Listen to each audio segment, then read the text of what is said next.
La journée internationale dédiée à la langue maternelle a été instituée par l'UNESCO depuis 1999. C'est fut en mars, ce qui fait que la date du 21 février plutôt est une date qui a été choisie et cela a été entériné par l'Assemblée générale des Nations unies. C'est une date qui nous rappelle que chaque langue est porteuse d'identité, de mémoire collective, des savoirs traditionnels et des visions du monde qui enrichissent l'humanité tout entière. Donc le thème retenu de cette année, c'est la voix des jeunesses sur l'éducation multilingue. Et le rappel que les élèves en tant que jeunes sont non seulement des héritiers de la diversité linguistique, mais aussi des acteurs clés de son avenir. On dit souvent que les enfants d'aujourd'hui sont l'avenir de demain. Voilà un peu le contexte dans lequel cette journée a été instituée par l'UNESCO. Il faut donc retenir que l'intégration progressive et structurée des langues maternelles dans le système éducatif contribue à bâtir une école plus proche des réalités des communautés. Et c'est cela ce qui nous amène à aller beaucoup plus loin pour pouvoir préparer tout ce qu'il y a comme outils intervenant dans l'apprentissage des langues maternelles. En un mot, je dirais que s'il faut tout oublier, il y a vraiment l'importance de retenir que dans un monde confronté à des mutations, à des transformations rapides, notre pays a quand même beaucoup d'atouts. C'est-à-dire que nous avons plus de 400 tribus et plusieurs langues. On a choisi 4 langues nationales. Et donc, en parlant de communauté, c'est-à-dire les langues que les parents parlent déjà à la maison, les enfants l'apprennent, ils vont à l'école, ils continuent à parler cette langue, à s'exprimer, à apprendre les différents concepts qu'ils connaissaient déjà, mais qu'ils trouvent maintenant à l'école appelés autrement.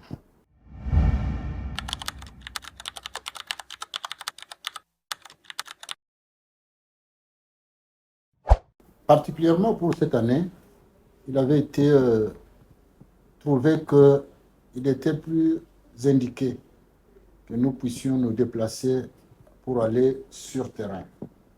Pour aller sur terrain, c'est-à-dire aller vers les établissements d'enseignement où se dispensent toutes les matières. Et là, l'objectif fondamental était de palper, de constater concrètement les pratiques pédagogiques qui sont mises en œuvre par rapport à l'apprentissage ou aux enseignements qui se donnent ou qui devront se donner en langue nationale, disons, la langue maternelle. Et cela aussi, si c'est en phase avec la loi cadre de l'enseignement, parce que si vous parcourez cette loi, dans son article 195, particulièrement alinéa 2 ou 3, je crois, il est insisté de l'importance ou sur l'importance de la langue maternelle. Et donc, nous sommes allés sur le terrain dans cette école-là.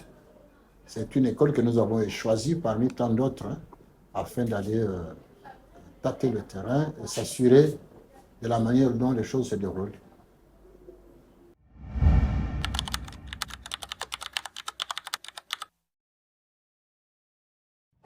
Bon, en fait, avant de parler de ce que nous pouvons faire, j'aurais besoin de faire un petit pas vers l'arrière.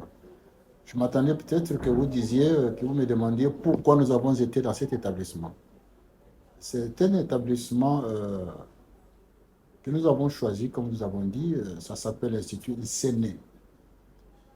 Au sein de cette école, tous les enseignements, depuis le primaire jusqu'aux humanités, se donnent dans les langues nationales, le Swahili, le Chiluba, le Kikongo et le Lingala.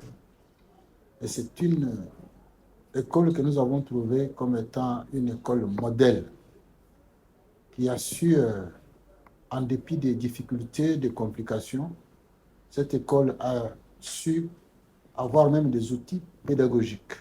Il y a même des manuels de chimie traduits en langue nationale.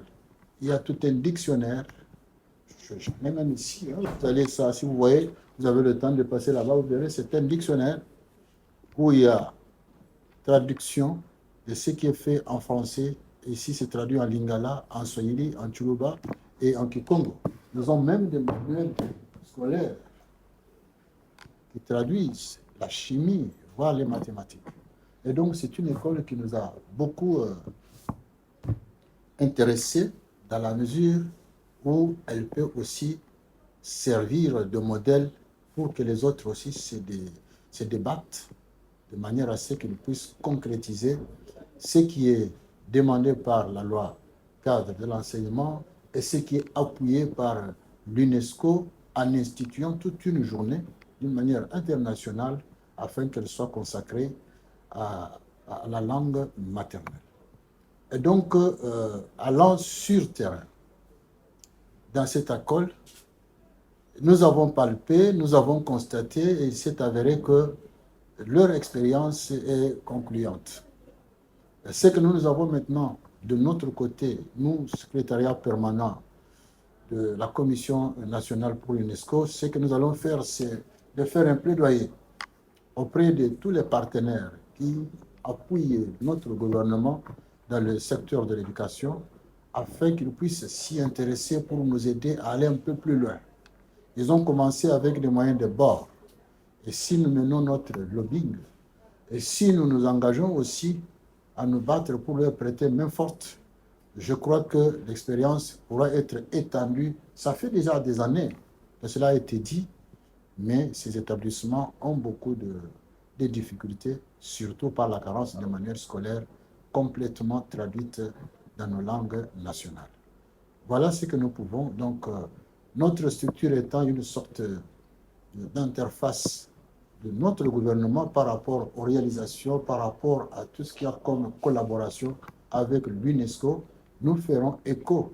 Nous sommes une structure technique par rapport à notre gouvernement et nous allons nous battre à faire comprendre au gouvernement ce qu'il y a de nécessaire qui peut être fait de manière que, au-delà de tout ce que nous attendons en rapport avec l'éducation, l'accent devra être mis sur les langues nationales, parce que c'est au travers de ces langues qu'on fait véhiculer la culture. Vous savez que quand on parle langue maternelle, ça a un impact sur l'amélioration de la qualité de l'éducation. Il y a l'inclusion des apprenants, conformément aux objectifs de développement durable. Au 4 qui est relatif à une éducation inclusive et équitable. Donc, ça sert aussi de modèle qu'il faut afin de ne pas se retrouver déphasé au-delà de ce que nous attendons et ce que le gouvernement attend et ce que le monde entier attend. Ce n'est pas une particularité pour la RDC. Cette journée internationale, et je dis, dans beaucoup de pays, beaucoup d'efforts ont déjà été consentis dans ce sens. Et nous aussi, nous sommes en train de les emboîter les pas. Au-delà de ce que nous avons aussi quelques problèmes, mais je pense qu'avec la détermination pour laquelle notre pays notre gouvernement est en train de se battre, j'ose espérer que nous allons pouvoir nous rattraper par rapport au retard constaté dans la mise en œuvre de ces dispositions de la loi cadre de l'enseignement.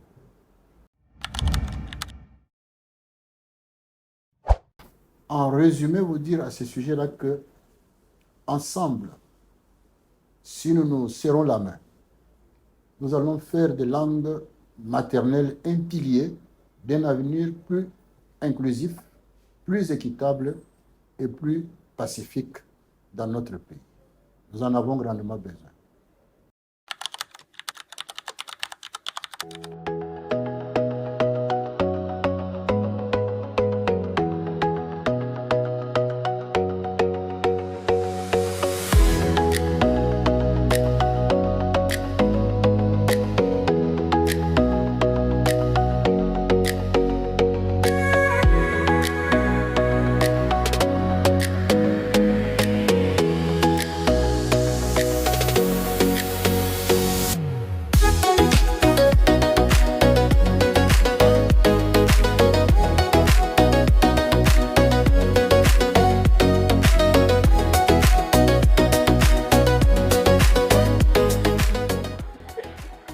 nani akotina kotanga mama na likambo na biso.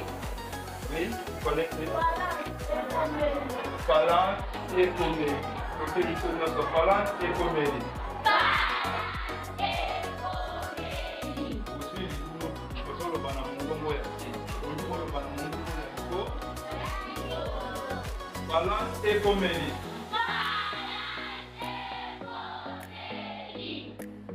Koyebana yambo te bana kolobela mama likambo na biso ya lelo tozozonga mwa moke na kati ya bofundoli nini yango molakisi ayebi na kotia okotala na bokesi nini nani ok to tolobela nini to tolobela nani eza nini na koyebisa ngai liteya tobete moninga mabe